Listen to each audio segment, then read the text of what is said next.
Probably right before. I just try to evaluate, what we're doing and how we're doing it. Every decision we make, we try to do in the best interest of the football team at every position. So that one will be no different. Was that decision just kind of create a spark for the offense? At that point in time, we're really just trying to find a way to move the football and score some points. Our defense was, forcing them to kick field goals. We gave up the touchdown, but I felt like we were in the game, and we needed to find a way to score, and that's the only way that you can win. Is the change something you plan to stick with moving forward? I'll evaluate, with John and the coaching staff, but I'll let you know as soon as I figure it out and do what's best for the team. What kind of issues do you think you're looking at when a quarterback can't complete a screen pass or throws along the line of scrimmage? I think there's a lot of issues, so we'll identify them the best that we can after watching the film, and try to correct every technique, every fundamental. How did Marcus take the news? Took it like a pro. I think that he certainly wasn't happy. Any of us weren't happy. When we lose, nobody's happy, and we want guys that want to play. If you're a defensive player on a team like this that scored 7 in 2 losses, 0 in another one, what do you want your defense's mindset to be when it's doing winnable work? The same thing that it always is. Go play defense. Do your job better. What was your assessment of Tannehill? It was okay. Again, it wasn't good enough. We didn't score any points. So whatever we did offensively, however we coached and however we played, wasn't good enough. Specifically on Marcus, from your view today, what was he struggling with more than he had in other weeks? Again, I'll identify all those after we watch the tape. It didn't look like we had, a rhythm to us offensively, and I made a decision. You haven't had much of a rhythm to you offensively in several of these losses. It seems like we've been talking about identifying things. What have you identified that you thought you had fixed that isn't fixed? And we'll try to score more points. Well, why are you not scoring? Because we're not crossing the goal line, Paul. Like We're making kicks. We're not crossing the goal line. We're not making kicks. Right now I'm trying to lead a football team. Okay, I'm trying to lead a football team that's lost on the road, and they're disappointed just like I am. And I don't sit there and prepare speeches to talk to a team after we lose. And so I said the only thing we're going to do is we're going to stay together and we're going to get better. We're not going to talk about it.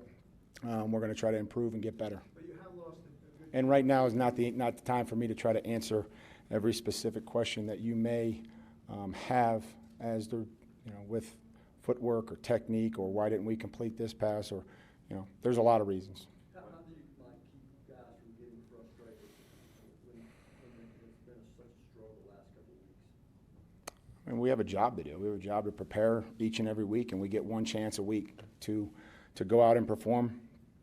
Put that coaching and a preparation to test against another team, and that's what we have to do.